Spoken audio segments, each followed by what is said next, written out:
Hi everyone and welcome back to my YouTube channel. Today we are going to be covering a very popular and controversial topic, and that is the one of weight loss. We're going to be looking at why you are not losing weight despite trying everything. By the end of this video, you're going to have a much better understanding of why it is that you are not losing weight and what you can start doing immediately to finally start shifting those pesky kilos. Today it is my honor and privilege to be sitting here with the lovely Dr. Catherine Vermeulen. Catherine, so if you could just give us a little bit of an introduction to yourself and what it is that you do. Thank you, Claire. So I've been trained in the medical profession and then I went into functional medicine. I have a small practice here in Cape Town where I help men and women with various health concerns. Small but fully booked. You cannot get in to see this woman. I think many people could relate to that, but I'm specifically interested in weight loss because of my own health journey. So you managed to lose a lot of weight by following holistic principles, going from 130 kilograms to somewhere in the 60s. Yes, that's correct. I think the holistic way is the way that it will be kept off the weight. Yes. You know, that's kind of the importance of this, is to give you the fundamentals of how to lose weight successfully, but also how to keep it off. A lot of women do come and see you to lose weight after they've tried everything else. Correct.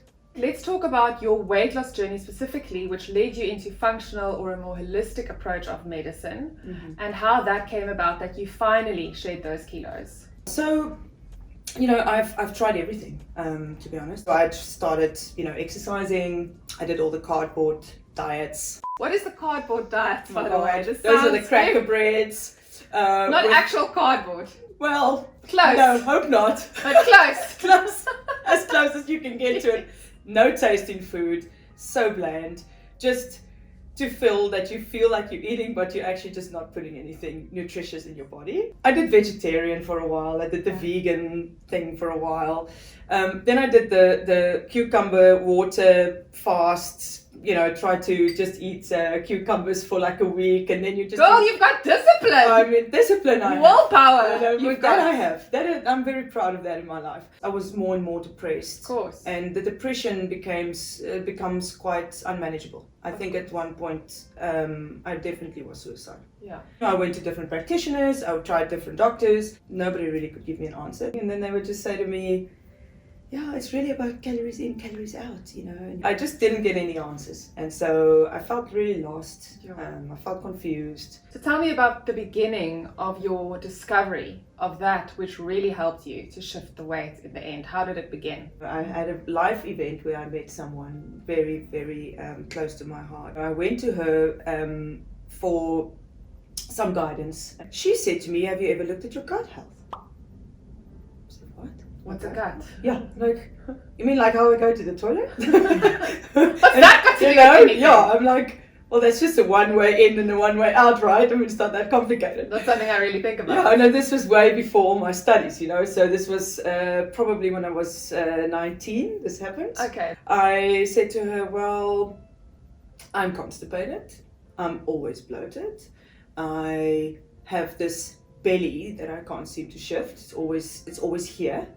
And I'm just super uncomfortable, and I would probably have to drink something to move my bowels because it's not working on its own. But I just thought that's okay. And she looked at me and she said, no, that's definitely not okay. I said, okay, well, what are you supposed to do about that then? Yeah.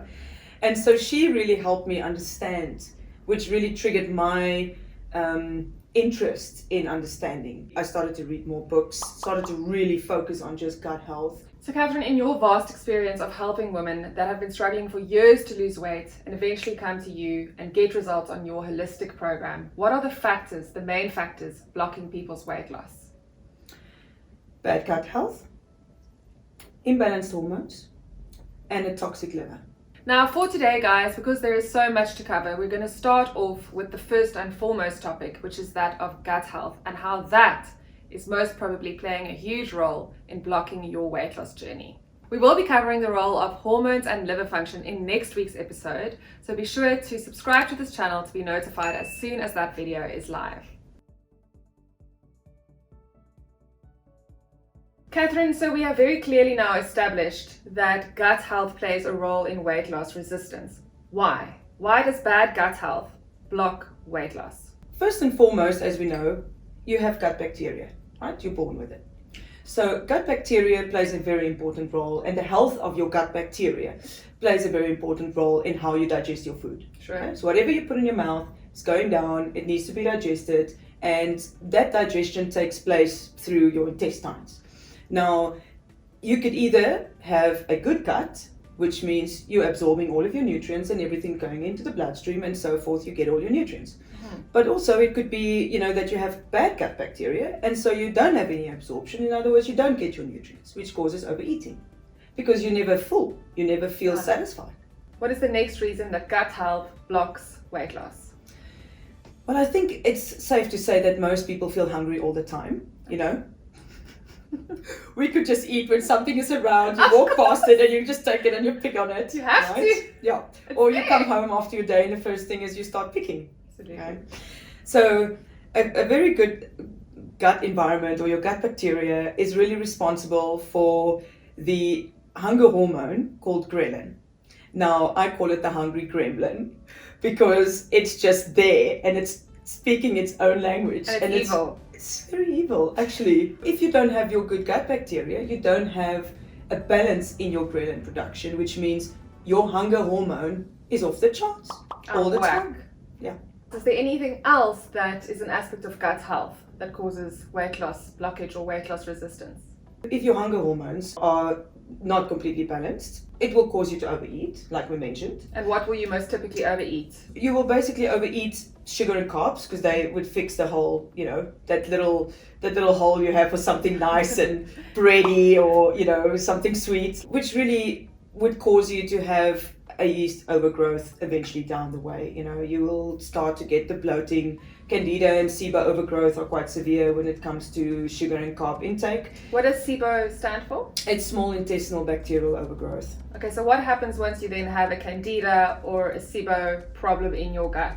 Well, you're going to start craving sugar and carbs a lot more. It's going to be out of control to the point where you physically can't make a logical decision about what you're eating because the bacteria really speaks for itself. Why does candida and SIBO cause a desire for sugar? Is it because sugar is what feeds those?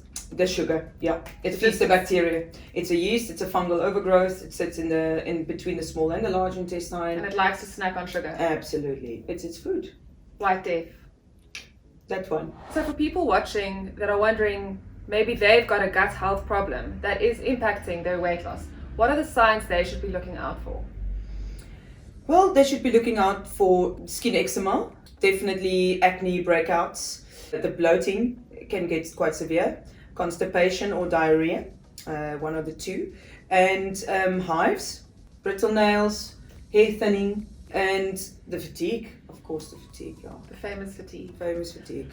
Please comment down below, guys, if you have any of these symptoms and if you've ever thought to yourself that this might be related to your gut health, or whether this is a big revelation and whether it is something interesting for you to be learning about.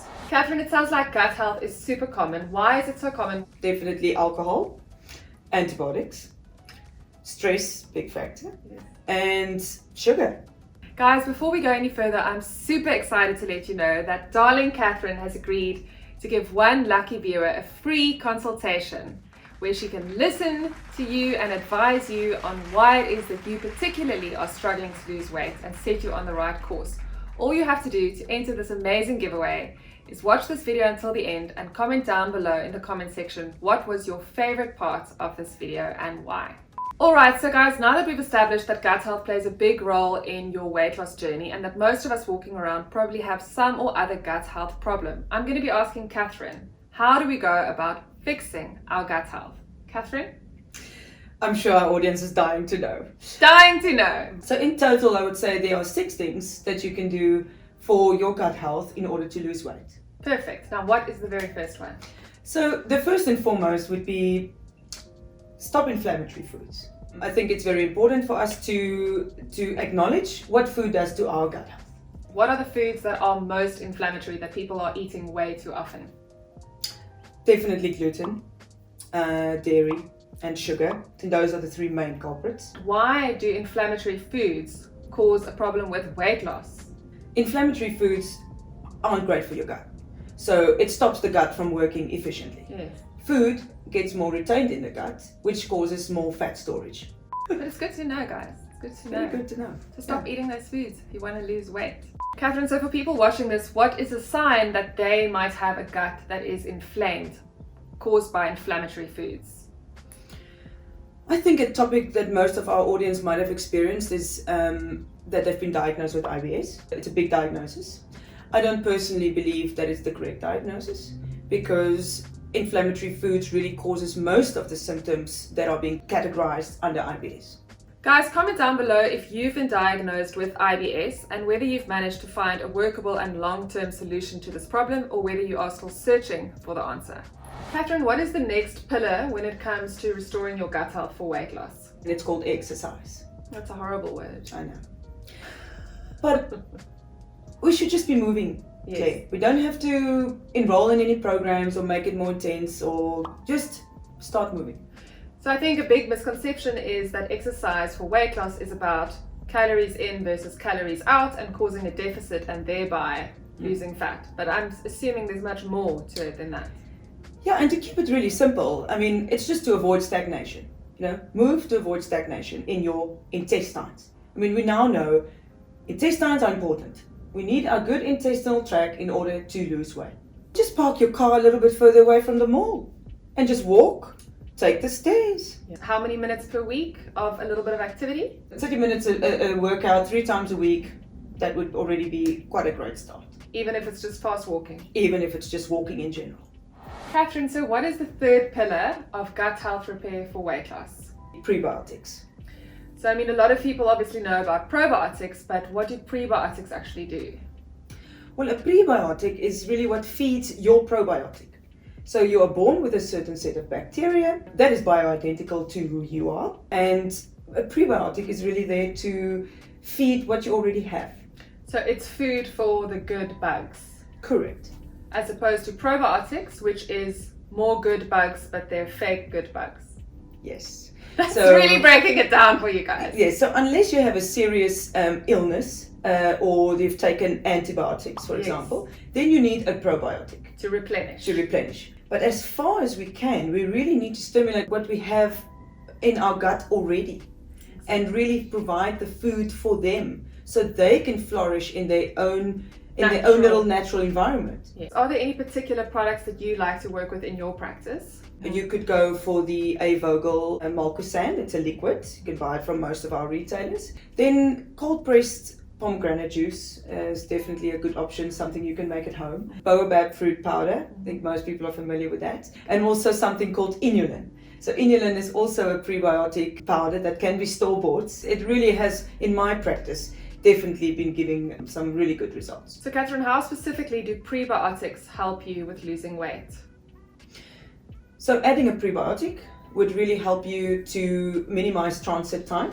So less food stuck in your intestines, which means less storage of fat and a better gut environment to stimulate weight loss. What is the fourth pillar of gut health that we need to be looking at if we want to improve our weight loss? Pathogens and yeast infections in the gut. Now, what would a common pathogen or fungal infection be that people suffer with in their gut? Common pathogen these days is something like Salmonella, Campylobacter, H. pylori. And then, a lot of people are coming to me with Candida overgrowth. Where do people pick up pathogens most commonly? Most commonly from bad quality food and sometimes restaurants. And then what about fungal infections? Where do we get those? Fungal infections is kind of, from what we do to ourselves. The sugar, overeating, overconsumption, sugar, and alcohol. Sorry guys, no alcohol. Limit alcohol. Guys, you can come to me for a consultation as well. I'm no doctor. We can have a nice chat and I'll just pretend to know things. Okay, comment down below if you're interested in a consultation with me. It is 10,000 Rand per consult. Thank you. And so what is a sign for someone watching this that they might have a problem with either Candida or fungal infections or pathogens in their gut? Definitely a runny tummy. You'll feel always hungry. That hunger hormone stimulation happens. Then the cravings for sugar, if it's a yeast infection, the white film on the tongue. You can check Also the whiteness of your eyes. Your eyes needs to be bright, sparkly. Why do pathogens and fungal infections interfere with weight loss? Well, both of them really causes not great bowel movement. If you don't have any bowel movements and your intestinal tract isn't working, then you get more storage of fat. And cellulite? Well, cellulite is where storage of fat happens, isn't it? I don't know, because I've got no cellulite. Okay. Like literally none. You are definitely a lucky woman. I'm a medical marvel, guys. No cellulite. Do you have cellulite? I think we all have cellulite. It's a very diplomatic answer that makes me think that you don't have cellulite. Is there a way that you can check to see whether you've got pathogens or candida in your gut? For pathogens, for sure. There's blood tests we can do, there's stool tests that can be done. For candida and SIBO, it's a bit of a tough one. We can offer a saliva test for that, but most of the times it's really physical symptoms. That will tell you. Yeah. I'm sure there are women who've experienced this before, is thrush, and also this white film on the tongue, which is, in the mornings specifically. And do yourself a little bit of a favor, get up in the morning, go and stand in front of the mirror and stick out your tongue and see what color is your tongue. Given the fact that most women might have a problem with SIBO or candida and that is causing problems in their gut and causing problems with losing weight, what can we do about this? First step is to stop with the inflammatory foods and stop sugar immediately. Alcohol immediately. Give your body just a break. It's not forever. People get a little bit scary. Please, guys, relax. Just relax. It's not forever, but just start thinking about giving your body a break. For a few months. Preferably. What else? The other thing is the use of colloidal silver. In my practice, it has been working miracles. My patients who's had candida, SIBO, really has been taking such a step forward by using colloidal silver. Now, I would just say it's very important for you to work with a practitioner on this. Yes. You can buy it in shops, but it's really important to get the guidance you need. Guys, this is just a reminder to watch this video until the end so that you could possibly win a fabulous free consultation with this amazing lady sitting next to me. You have to watch the video until the end and then comment down below in the comment section to let us know what did you find most valuable about this video. Katrin, what is the 5th most important pillar when it comes to gut health repair for weight loss? Enough sleep. Why is sleep so important for losing weight? It's about your hunger hormones. So when you're sleeping, your hunger hormones, leptin and ghrelin, our little gremlin, needs to be balanced. If you don't get enough sleep, they're not balanced, which causes you to have hunger cravings. Or stay hungry throughout the day. Yes. Kath, so what is the other reason that sleep deprivation increases weight gain or prevents weight loss? So not getting enough sleep means you have a tired brain when you wake up in the morning. So it really clouds your judgment, almost like brain fog, about which type of food you want. You're not going to be waking up craving a green juice versus, A croissant. You said it. Do you like the way I say it? I love the way you say it. Croissant. So what is the last pillar or the 6th pillar of repairing your gut health for weight loss? One that we are very familiar with, Claire. Don't assume. Most people don't know these things. Stress management. Very important. Why? Stress is... Stress is stressful. Yes. Most importantly, for weight, it causes the stress belly. Call it the stress belly. A lot of women are familiar with this.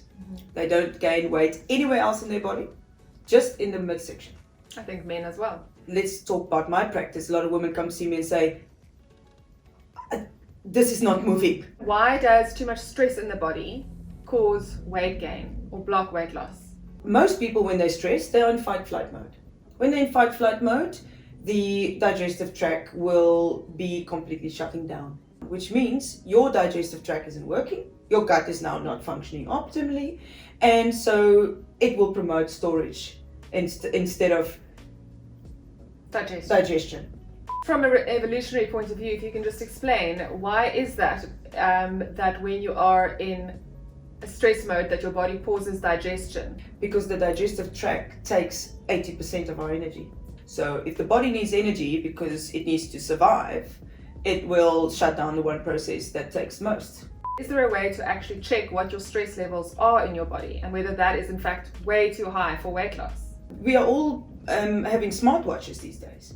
So just check your pulse. Keep monitoring your pulse. Write it down. You can definitely do a saliva test. Saliva testing throughout the day to assess what your cortisol levels are doing. What can one do to easily start reducing your stress levels?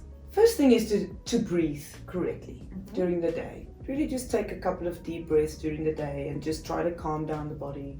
Getting enough sleep, we've covered that. Very important point. And exercising. And I think for me, guys, what really helps me with my stress, every person is different, but is spending time with loved ones and that sense of connection that you have with your friends. The other thing that also really helps me is transcendental meditation, Catherine. So it really works very, very well. And I actually did a blog post over on my blog, theglobalcritic.com, about transcendental meditation. It's a very easy form of meditation and a very well published and well researched stress reduction technique. I will link it down below as well if you're keen to see a practitioner in Cape Town. But the important thing is to keep those stress levels down if you want to get the kilos down too. Well said, Claire. That's why I'm here. Guys, if you've managed to make it this far in the video, that's a really good sign. It means you really do want to lose weight. So well done, and we wish you the very best of luck. Catherine has so kindly offered to give one lucky viewer a special free consultation with her at her Cape Town practice. So all you need to do to enter is comment down below and let us know what was the most useful or interesting part about this video. Catherine, there was a lot of information in this video, and I think a lot of viewers watching are sitting there in the fetus position, rocking, thinking, how am I ever going to do this? And they've got their little croissant waiting for them there just to calm them down, because it's a lot of information and it's very overwhelming. What is your advice? You've helped a lot of women on this journey. What is your best advice for someone who just wants to get going? Just start with one of the 6 pillars that we've discussed today. Just take one line of information that you've received today and make that a reality. So whether it's sleeping enough or whether it's stress management, I think for me personally, a good place to start is to stop inflammatory foods. I can't stress this enough. Just start cutting out a few things out of your diet is going to make a big difference. Guys, so to recap what we discussed today and what we really hope you've learned from this video is that if you've tried everything and you still have not lost weight, there is a big chance and probability, in fact, that your gut health needs fixing. Because whatever diet you try and whatever technique you follow and however much exercise you're doing, if your gut health is impaired, you will not lose the weight you want to lose. The second thing to remember is that gut health, like Catherine showed us, is related to so many other ailments and concerns and symptoms. So fixing your gut health is, in any event, whether you want to lose weight or not, a very good and important thing to do for yourself. Thirdly, what I want to say is that gut health is not the full picture. Fixing your gut health alone is a very good start, but will not solve all your weight loss struggles and bring you down exactly to your goal weight. We will be discussing next week part 2 of this weight loss series, which will be focused on hormone imbalances and liver toxicity and what you can do to remedy those problems. Catherine, where can our viewers find out more about your work or get in touch should they wish to contact you? Well, thank you, Claire. They can definitely visit my website. It's www.body-rejuvenate.com. Or you can just find me on Instagram under Body Rejuvenate, and I would be so thrilled to have anybody more on board. But you can't take my slots with Catherine, okay? Because I'm giving away a gem here, guys. She is one of Cape Town's undercover health guru gems, and once you've discovered her, there's no going back. If you enjoyed this video, please like it, subscribe to this channel to be notified every time I post a new one, and please leave your comments down in the comment section to let us know if there's any other topics that you would like me and Catherine to cover. Thank you for watching, guys. Bye! Bye!